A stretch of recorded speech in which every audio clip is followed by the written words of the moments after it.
Chapter: A New Morning Like a New Life. I woke up in the morning. I was in such an unusually good mood that I lay there thinking I wouldn't move, just to hold on to that feeling. What kind of night had it been? Why in the morning did it seem that during the night my body and consciousness had bathed in love? In the light of day, it became clear to me why I had been neither cold nor hot that night. I had lain there deep in dry herbs and flowers, which gave off a pleasant fragrance and warmed me. Readers often ask how Anastasia keeps from freezing in the winter, in the fierce Siberian cold, but it's all very simple. If you burrow into a haystack, no cold can scare you. True, she also warms herself in some other way, walks around half naked, even when it's all of 5 degrees Celsius, and doesn't freeze. She even bathes at those low temperatures and doesn't shiver when she gets out of the water. As I lay blissfully on the dry grasses, I also thought, here morning has begun, or a new day has come, and I have the impression that the beginning of a new life has come, that if it were always like this, every morning, then one life would be like living thousands of centuries, each century as beautiful as this morning. But what can I do so that every new day is as beautiful as this morning? As I got up, I heard Anastasia's cheerful voice. God gives much to those who rise early. I climbed out of my night's wonderful bedroom. She was standing up top, right by the entrance. Her golden hair was braided and tied at the bottom with herbs, like a ribbon. Her new hairstyle suited her well, too. Let's go to the lake and you'll wash and dress, Anastasia proposed, tossing her braid forward like a flirt. Good heavens, women are women, I thought, and I said to her, "That's a very pretty braid you have, Anastasia." Pretty? Really? Very, very pretty? She started to laugh, twirling. We ran to the lake. On the bank, on the branches of bushes, hung my shirt, trousers and t-shirt, everything I left the night before. I touched them, and they were already dry. How did they dry so quickly? I helped them. I put them on and ran a little in your clothing so it dried quickly. And will you bathe? I've already done everything necessary to greet the day. Before I stepped into the water, Anastasia rubbed my body with an herbal pulp, and when I dove in, the water around me hissed and my body tingled. But when I got out of the water, I felt wonderful, as if all the pores of my body had been breathing intensively themselves and each had inhaled air itself. Breathing in general was free and easy. Cheerful and playful, Anastasia began chasing the drops from my body again, just like the evening before. When she wiped them off my back, I suddenly felt something hot suddenly splash down my back. What up to? I abruptly turned around. She squeezed breast milk right into my face, and then squirted more from the other onto my chest, and now, laughing, rubbed it off very fast. "Why would you do such a thing?" I asked when I had recovered from my surprise. Because! Anastasia laughed, and then handed me my trousers and my shirt. They too did not smell as they had before. I immediately noticed that when I put them on. "I've done everything the way you wanted. Now show me my son." Fine, let's go. Only please, Vladimir, don't try to approach him right away. First, observe and try to understand him. Fine, I'll observe. All right, and I'll understand. We walked over to the glade I already knew. "By the bushes at the glade's edge," Anastasia said. We'll sit here quietly and watch. He's going to wake up soon and you'll see him. A bear lay on its side near a tree at the glade's edge, but I didn't see any child. Excitement began to grip me more and more, and my heart started beating strangely. "Where is he?" Look closer. There, his head and little feet are poking out from under the bear's paw. He's sleeping on her, in her groin. It's soft and warm there, and she holds him there with her paw. She doesn't press, just covers him a little with her paw. Then I saw him. The baby's tiny body was resting in the bear's thick fur in the groin of this huge beast, under her slightly raised front paw. The bear lay on her side, motionless, just looking around. The tiny little legs moved in the thick fur, and immediately the bear lifted her paw slightly. The baby was waking up. When he moved his little hand, the bear raised her paw. When he lowered his hand, she covered it again. Only her paw and head moved. Her body didn't budge. You mean the bear lies there like that, without moving? Isn't it uncomfortable being in one position all that time? She can lie like that for a long time without moving. That is not at all hard. She's thrilled when he crawls into his little bed. In general, the bear now thinks very highly of herself indeed, responsible. She wouldn't even let her friend approach when the time came for them to procreate. That is not so good. But when our son grows up a little, she will let her friend approach. I listened to Anastasia, while riveted to the sight of the little feet moving again under the bear's huge paw. Then the paw lifted. The baby moved his little arms and legs, stretched, raised his little head, and suddenly fell still. Why did he stop moving? Is he going back to sleep? Look closer. He's urinating. Once again, the bear did not lower him to the grass in time, or didn't want to. She's spoiling him. A little fountain poured on the bear's fur. She lay there, like the baby, perfectly still. The bear stopped moving her head and paw until the little fountain turned off. Then the bear began to turn onto her other side, and the baby slid into the grass. Good. There you see. She realizes he is going to continue going about his other business, our little man. The tiny little body lay on the ground and bore down. The huge bear stood over him and was apparently trying to help him with her rumbling, as if she herself were bearing down with him. The baby turned over on his tummy, started moving his arms, and crawled over the grass. His bottom was a little stained with poop. The bear took a step in his direction and licked the little human's bottom with her huge tongue, wiping up the spots like a nanny. Her tongue pushed the baby.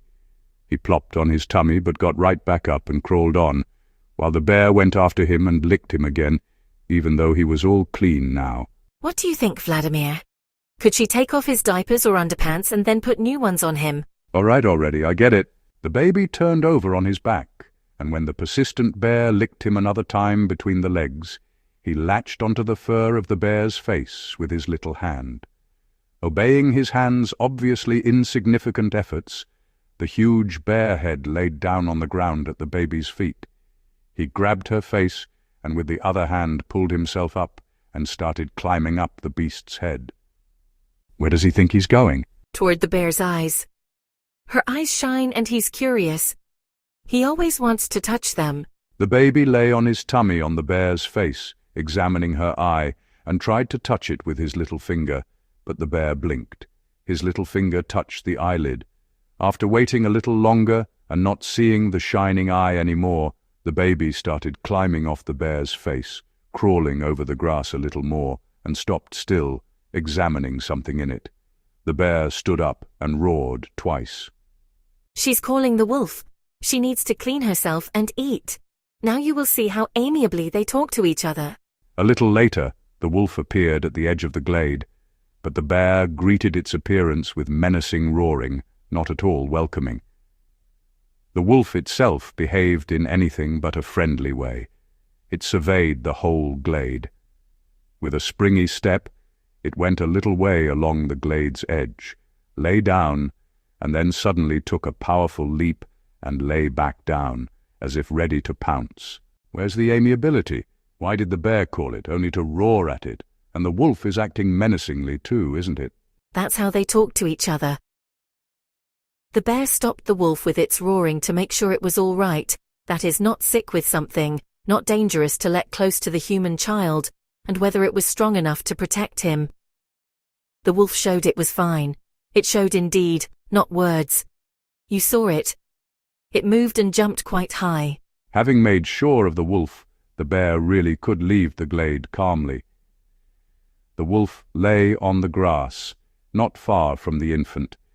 The baby examined something a little longer, touched it in the grass, and then, noticing the wolf, crawled toward it. When he got close, he started touching its face, running his finger over the teeth in the wolf's open maw, and slapped its tongue. The wolf licked his face. Then little Vladimir crawled to its belly, touched the wolf's teat, sucked his own hand, and frowned. It's time for our son to eat, but he's still not hungry enough to eat the wolf's milk. I'm going to go off for a short time now while you sit at the edge of the glade.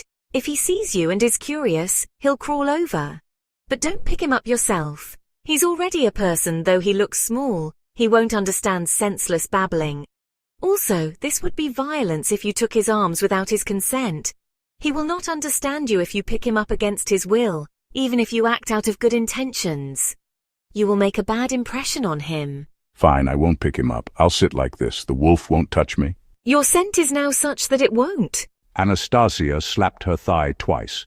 The wolf got up, looked in her direction, then at the child, who is back to playing with some bug, and ran to Anastasia. Anastasia stood up against me and called the wolf to come closer and ordered her to lie down with the gesture. Maybe I should pet it to really make friends. It won't take to your patronizing familiarity. It understands everything and won't touch you, but it won't put up with flagrant superiority either. She sent the wolf back to the glade and ran off on business of her own, promising to return quickly. I stepped out from behind the bushes, where Anastasia and I had been stealthily observing what was going on in the glade. I stepped out and sat down on the grass about 10 meters from little Vladimir. I sat like that for about 15 minutes. He paid no attention to me. I thought if I kept sitting quietly, he would never notice me. I clucked twice. The child turned his head and saw me. My son was watching me steadily with interest, and I was watching him with such agitation that my body started to heat up. I felt like running over, picking up his little body, and holding him close to my chest. But Anastasia's request, and most of all, the wolf's presence, held me back. Then, my little son slowly began to crawl toward me, looking at me steadily and crawling. My heart started pounding in my chest so hard I could hear it. But why was it beating so? Its hammering might frighten the baby. But he kept crawling, and curious about something in the grass again. He started reaching for some bug. Then he started examining something crawling on his little hand. 3 meters. My son stopped 3 meters short of crawling to me, over a bug. What was the world in this grass? What was the life that he found so interesting? I guess it is the forest's way and rules here.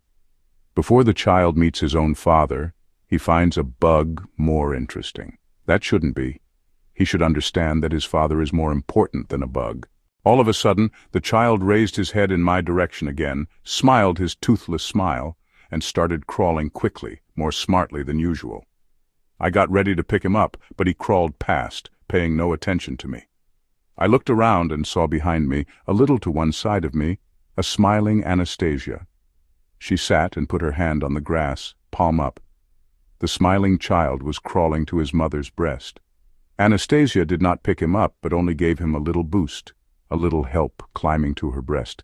The child was already lying in her arms, slapping his little hands on his mother's bare breasts and smiling at Anastasia. Only once did Anastasia glance at me, and then to press her finger to her lips, indicating I shouldn't speak. I sat there the whole time she was feeding her son. During the feeding, Anastasia seemed to forget all about my presence, nor did she have a thought for the whole surrounding world. She watched only our son the whole time. It also seemed as though they communicated somehow, since the child would stop, break away, and look into Anastasia's face. Sometimes he looked smiling, but sometimes seriously. Afterward he fell still and slept for a while in his mother's arms. When he woke up, he smiled again, and Anastasia sat him up on her hand, propping up his back. Their faces were next to each other, and the child touched Anastasia's face, pressed his cheek to hers, and then saw me again. Once again he fell still for a while, examining me with interest. Then he reached in my direction, moved his little body towards me and said, "Eh." I involuntarily reached out and Anastasia handed him to me. I held the tiny little body of my own much-desired son. Everything in the world was forgotten. I had a very strong desire to do something for him. The child touched my face, poked it with his lips, and recoiled and frowned, evidently getting pricked on my unshaven face. After that, I don't even know how it happened, I had an unbearable desire to kiss his warm little cheek, and I decided I would. But instead of a kiss, for some reason, I quickly licked his cheek twice, the way the wolf had, The baby recoiled and blinked his little eyes in astonishment. Anastasia's ringing, cascading laugh filled the glade. The baby immediately reached for her with both hands and started laughing too, squirming in my arms. I realized he was asking me to let him go. My son was leaving me. Submitting to his will, to the rules of interaction established here, I cautiously lowered him to the grass. The child immediately crawled toward Anastasia, and she, laughing, jumped up, ran around me, and sat down on the other side, right next to me. The baby turned around immediately and crawled towards us, smiling, climbed into Anastasia's arms, and touched my face once again with his little hand.